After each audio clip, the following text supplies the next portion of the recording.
regarding the Decorum ordinance, I had to write because I had a lot to say. 7 years ago, Edison made national news with the infamous racial flyer. It was a stain upon this town that has never been removed. Fast forward to these past couple of weeks and it's deja vu all over again, this time with what amounted to 4 council members forming a circular firing squad and abandoning all common sense and adopting the disastrous Decorum ordinance as it was originally set down.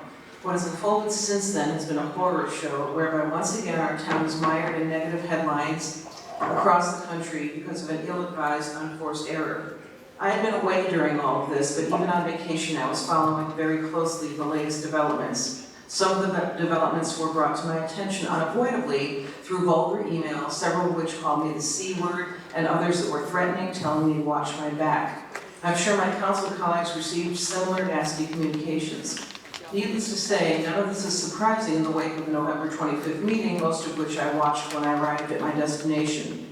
I take no pleasure in stating that my adamant opposition to the ordinance was based on the frivolity of the rules set forth, knowing that chaos would follow, and follow it did. Perhaps it might have been better if council had allowed me the courtesy I had requested of delaying the final approval until I came back from vacation for the December 11th meeting, but alas, apparently there was some unknown urgency in the rush to adopt this ordinance, so here we are. Unfortunately, the apologies that were issued 8 days after the ordinance was approved were, to the masses, too little too late.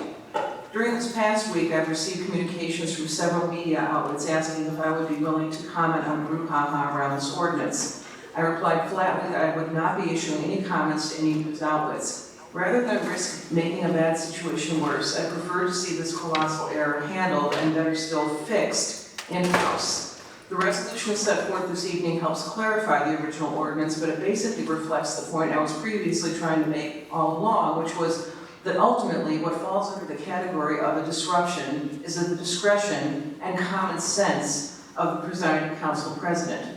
Actually, from what I've observed, in most cases, the disruption has come more often from the council side of the chamber when it's the public's turn to say their piece. As we move forward, I would like to see us be more discretionary in interrupting public speakers. In addition, I believe apologies are owed to Christo and to Joel Bassoff in particular for their unjust removal from meetings. The residents who are stalwart in either attending the meetings in person or watching them on Edison TV or YouTube deserve nothing less than our respect and attention in return. Let's view this event as a teachable moment, turn the page and do better, starting now, so that we can get back to doing the necessary work and business that Edison demands from us. Thank you, Council President. Thank you, Councilwoman.